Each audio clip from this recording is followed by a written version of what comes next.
Bonjour à tous et bienvenue dans le débriefing de l'épisode 10 de koh la légende. Dans cette vidéo, on va d'abord parler de ce qui s'est passé sur l'île des bannis avec l'élimination de Kumba, de Clémence et également la performance d'Alexandra. Ensuite, on va parler de la constitution des binômes et surtout de comment les candidats ont géré ces deux épreuves en binôme. Et enfin, le conseil, les votes ont été quand même très éparpillés par rapport à ce qui se fait d'habitude dans koh et on essaiera de comprendre les votes des uns et des autres. Et on commence ce débriefing par les événements sur l'île des bannis.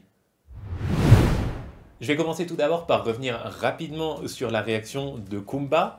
Je pense que ça sert à rien de l'accabler ou quoi que ce soit, mais clairement, pour moi, cette réaction était disproportionnée. Elle n'a pas voulu regarder Clémence au moment où elle est arrivée, elle n'a pas voulu lui adresser la parole. Elle s'est aussi réjouie de la voir partir même si elle-même avait été éliminée. C'était une consolation pour elle et donc voilà. Moi je pense qu'à ce niveau c'est un truc que j'ai un peu du mal à comprendre. Ça la discrédite, c'est complètement disproportionné. Elle criait vengeance, vengeance au moment où elle est arrivée. Elle a dit même à un moment je veux l'effacer de ma vie. Je dirais on en rirait presque si on pensait que c'était une blague, mais malheureusement j'ai un peu l'impression qu'elle le pense. Alors on va dire ce qui se passe dans koh reste dans koh mais c'est vrai que personnellement, c'est mon avis, ça n'engage que moi, je suis partisan d'un koh où les candidats savent qu'ils participent à un jeu et à ce titre ils peuvent se permettre beaucoup de choses, ils peuvent se permettre de trahir, ils peuvent se permettre de faire des stratégies, etc. On va dire c'est pas grave, c'est un jeu, le but c'est de gagner. Ben là en fait ce qu'a fait Kumba c'est exactement à l'opposé de ça, c'est prendre le jeu trop au sérieux et en vouloir à Clémence et vouloir voilà, l'effacer de sa vie, c'est vraiment très fort comme parole. J'espère qu'elle a dit ça sous le coup de l'émotion et qu'elle a eu le temps d'y réfléchir par la suite parce que ça me semble vraiment exagéré comme propos. Pour revenir à l'élimination de Clémence, c'est vrai que personnellement j'aime beaucoup sa personnalité, mais ça c'est juste mon avis. Ce qu'on peut dire quand même c'est que elle a manqué quelques occasions de complètement transformer le jeu qui était de base pas du tout à son avantage, ça faut bien lui reconnaître, mais elle a eu, comme je l'ai dit précédemment, 3 occasions de complètement retourner le jeu, 3 occasions qu'elle n'a pas su saisir. Il me semble aussi qu'elle aurait pu plus s'allier à Hugo, même si je comprends bien qu'elle l'a fait et qu'elle tenait peut-être l'alliance avec Hugo pour acquis suite au séjour qu'ils ont eu ensemble sur l'île des bannis, mais je pense qu'elle aurait pu faire d'Hugo un allié sûr et donc je pense qu'elle a manqué quelque chose aussi de ce point de vue-là socialement. Pourtant, avec un caractère pareil, il me semble qu'elle devrait arriver à rallier facilement les gens. De toute évidence, c'est pas si facile que ça. Même si je suis déçu de l'élimination de Clémence, il faut bien reconnaître qu'elle a manqué quelques points clés de son aventure qui font qu'elle n'a pas réussi à inverser une tendance qui était de base défavorable. Et enfin Alexandra que j'attendais beaucoup sur cette épreuve parce que même si son caractère m'énerve un peu par moments, il faut reconnaître qu'elle est souvent redoutable et elle a été absolument fabuleuse. Elle a complètement pourri le game, enfin elle a gagné avec une aisance. Alors non pas que c'était facile, mais elle avait une marge énorme sur les deux autres. C'était vraiment une masterclass à ce niveau-là, au niveau de l'épreuve, au niveau de la précision. Il me semble pas qu'elle ait fait tomber ses cubes à un moment, alors je me trompe peut-être une fois, enfin elle était largement supérieure, c'est absolument pas dû à la chance, elle était juste bien plus douée pour cette épreuve. En plus, on l'a vu, maintenant elle est seule sur l'île des bannis et elle montre qu'elle est capable aussi de faire de la survie puisqu'elle a réussi à pêcher à la ligne. La survie est facilitée par le riz évidemment, mais il n'empêche qu'elle arrive quand même à se débrouiller toute seule dans la nature, donc vraiment un épisode très favorable à Alexandra et il faut bien reconnaître qu'elle a été très douée. Parlons maintenant du jeu en binôme. Quand j'ai vu la constitution des binômes, je me suis dit 3 choses. La première chose, c'est que Laurent et Claude, c'est vraiment un binôme redoutable normalement pour les épreuves. Bon, ça nous a montré que non, finalement, ils n'ont pas réussi à gagner ni le confort, ni l'immunité. Ensuite, il y avait le binôme un peu neutre, qui était Loïc-Hugo, le binôme qui fait pas de bruit, le binôme qu'on oublie et pour lequel on ne va pas voter parce qu'on a presque oublié qu'ils existent. Et enfin, le binôme que je pensais être très en danger, le binôme Phil-Alix. Phil justement qui a fait lui aussi un super épisode, d'une part parce que sa technique apparemment de la tortue pour ramener de la boue fonctionne. Alors on n'a pas trop vu ce que ça donnait à l'écran, mais il a expliqué qu'il arrivait à compenser son manque de cheveux par le transport de boue sur son dos. Et bah écoute, de toute évidence ça marche. Donc franchement, bravo, parce que quelqu'un qui a aussi peu de cheveux arriver à être aussi décisif dans une telle épreuve, c'est quand même assez incroyable. Phil qui n'a pas pleuré à la fin de l'épreuve, et ça je lui en suis extrêmement reconnaissant. Pourtant il a commencé à parler de sa famille, je me suis dit ça y est, ça va repartir, ça va encore m'énerver. Mais non, il ne l'a pas fait, il a retenu ses larmes, il était heureux, c'était assez incroyable, franchement, merci Phil. Et en plus, pour couronner le tout, on a vu Alix faire un bon jeu social. Alix qui s'est montrée très ouverte, très agréable avec Phil durant le confort qu'ils ont partagé ensemble, et en plus qui, au moment du conseil, en rajoute une couche, explique qu'elle a beaucoup aimé partager ce confort, découvrir une nouvelle personne devant tout le monde. C'est toujours bon pour s'attirer les faveurs de tout le monde pendant un conseil. On a vu aussi Alix apporter de l'aide à Jade et Christelle pour préparer le poisson. Jade et Christelle sont sur le bord de la plage en train de préparer le poisson. Christelle demande de l'aide pour arriver à préparer le poisson avant la nuit. La seule personne qui réagit, c'est Alix, alors qu'on sait que Alix et Jade sont quand même pas les meilleurs amis de la Terre. Et ben il n'empêche, elle fait l'effort, elle y va, elle aide les deux filles, même si elle le fait un petit peu de manière maladroite. Il fallait le faire quand même, il fallait faire l'effort, et c'est bien joué de sa part. Autre élément marquant de cette partie en binôme, c'est Sam et Jade pour ma part. On a vu Sam mais complètement hors de lui, complètement excédé, et c'était assez incroyable à voir, lui qui est pourtant très peu expressif. Il a hurlé, il faisait des grands gestes, il insultait la terre entière, c'était absolument parfait. Certains diront que c'est en quelque sorte un mauvais état d'esprit, mais moi je considère que dans une épreuve, on doit donner le meilleur de soi-même, et donc si on s'énerve pendant une épreuve, en quelque sorte, ça compte pas, c'est pendant l'épreuve, voilà, c'est la compétition qui reprend ses droits, les esprits s'échauffent, c'est normal, au contraire, ça nous met en quelque sorte une certaine valeur, ça montre l'enjeu de l'épreuve pour les candidats.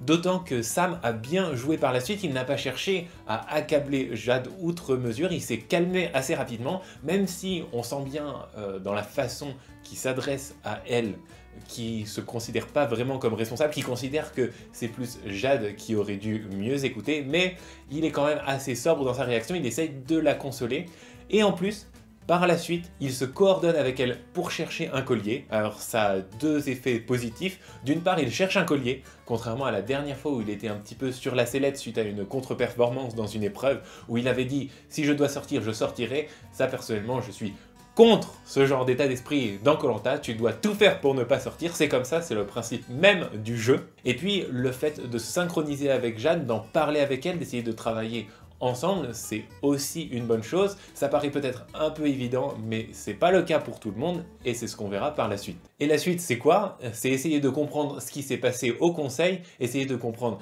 qui a voté pour qui, et pourquoi. Pour être honnête, au moment où j'ai vu le conseil, j'ai absolument rien compris à ce qui s'était passé. Il a fallu que je réfléchisse un peu par la suite et que je regarde plus en détail pour comprendre pourquoi on avait eu un tel résultat au niveau des votes. La seule chose qui est sûre, c'est que Alix, se sentant en danger, a fait courir le bruit qu'elle avait trouvé le collier pour que Laurent ne vote pas contre elle. Ça, c'est le seul truc qui est béton parce qu'on l'a vu face caméra. Maintenant, pour moi, il y a quand même trois choses qui sont très bizarres dans cette histoire. La première, c'est que Laurent croit Alix très facilement. Laurent ne demande absolument pas à voir le collier par exemple. C'est quelque chose qui s'est souvent fait dans Koh-Lanta. Quand un aventurier annonce un collier, les autres veulent vérifier tout simplement et l'aventurier en question montre le collier. C'est la base. Laurent a fait plusieurs Koh-Lanta, Laurent a gagné une fois à Koh-Lanta et il ne prend pas la peine de vérifier cela. Est-ce qu'il est idiot? Moi ça m'étonnerait. La deuxième chose bizarre, c'est que Alix oriente son vote contre Christelle et non pas contre Jade. Ça aussi c'est étonnant parce que, l'air de rien, Jade c'est quand même l'ennemi juré de Alix dans cette aventure. Et finalement, Jade n'a pas vraiment été inquiétée au cours de ce conseil. Donc comment ça se fait que Alix n'ait pas pensé à Jade pour orienter son vote et essayer de sortir quelqu'un qu'elle ne peut pas blairer tout simplement. Et enfin, il y a eu 2 votes contre Phil, ça aussi c'est quelque chose qui est dur à expliquer, tout simplement parce que en cas de binôme, si vous cherchez à sortir un binôme, pour avoir plus de chances que les 2 personnes sortent, vous concentrez tout simplement vos votes sur une personne en particulier. Là, c'est pas ce qui a été fait puisque il y a eu 2 votes contre Alix et 2 votes contre Phil. Bon, pour expliquer ça, c'est presque évident maintenant que j'y ai un peu réfléchi, mais n'hésitez pas à me dire si vous avez d'autres théories, si vous pensez que je me trompe de lecture du jeu. À l'heure actuelle, je pense clairement que c'est Laurent qui a voulu sortir Théoura et Christelle. D'ailleurs, on le voit bien au moment où Alix annonce son collier, elle demande à Laurent de prendre une décision. Elle ne dit pas à Laurent « moi je vais voter pour essayer de sortir tel binôme », elle dit à Laurent « maintenant, toi, prends une décision ». Ce à quoi Laurent répond « bon là, elle me balance ça, je vais y réfléchir un peu en gros ». Mais il n'empêche que derrière tout ça, c'est Laurent qui a décidé d'orienter les votes, je pense. Et c'est pour ça aussi qu'il n'a pas vérifié le collier d'Alix, tout simplement parce que voter Christelle Théoura, ça l'arrangeait bien. Christelle et Théoura sont deux alliés proches de Claude, et donc pour lui, arriver à dégager ces deux personnes en même temps, c'est une aubaine. Il s'assure un matelas supplémentaire pour arriver jusqu'à l'orientation. C'est également pour ça, évidemment, que Alix a voté Christelle et non pas Jade par exemple, ce qui pour moi aurait été le plus logique, d'autant plus que Jade et Sam avaient un vote contre eux, donc ça aurait augmenté les chances que le coup réussisse, mais elle a préféré s'aligner sur ce qu'a demandé Laurent, ce qui me semble être la plus sage des décisions. Et ensuite au sujet des deux votes pour Phil, qui auraient pu être deux votes Alix et donc qui auraient pu créer une égalité, et après il y aurait eu un nouveau vote, peut-être que ça aurait changé la donne. Ces deux votes Phil viennent de Claude et de Christelle. Alors concernant le vote de Claude, ce qu'on peut dire c'est que il n'a pas vraiment fait grand chose pour aider ses alliés. Peut-être qu'il y a une stratégie de sa part derrière, en tout cas je n'arrive pas à la voir. Pour moi il a quand même perdu deux alliés forts. Après, est-ce que c'est vraiment un problème pour lui? Je sais pas, parce que je pense qu'il a tellement en quelque sorte l'immunité de Claude qui lui vient non pas de la production, non pas d'un trucage du jeu, mais tout simplement d'une entente en quelque sorte implicite entre tous les candidats, que Claude perde des alliés ou garde des alliés, ça ne changera rien au fait que Claude ira à l'orientation. En tout cas, c'est la façon dont je vois les choses, et c'est pour ça, à mon avis, qu'il se permet de mettre un vote Phil qui sert à rien. Il le sait très bien, à mon avis, Claude voit très bien le jeu, il le sait très bien que mettre un vote Phil, ça va pas vraiment changer la face du monde, et donc c'est volontaire de sa part, il laisse les autres partir, il s'en fiche un peu, tout simplement.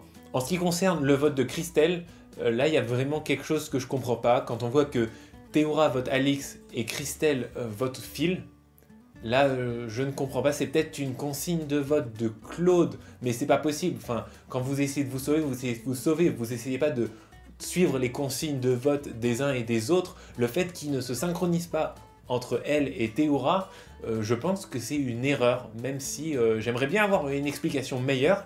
Mais je pense qu'en fait, ils ont juste pas communiqué, ils ont voté chacun en leur âme et conscience, et sans chercher à se sauver, sans chercher à faire un jeu collectif, ce qui me paraît assez incroyable. Donc je suis prêt à revenir sur cette position, mais là, pour le moment, j'ai pas de meilleure explication, tout simplement.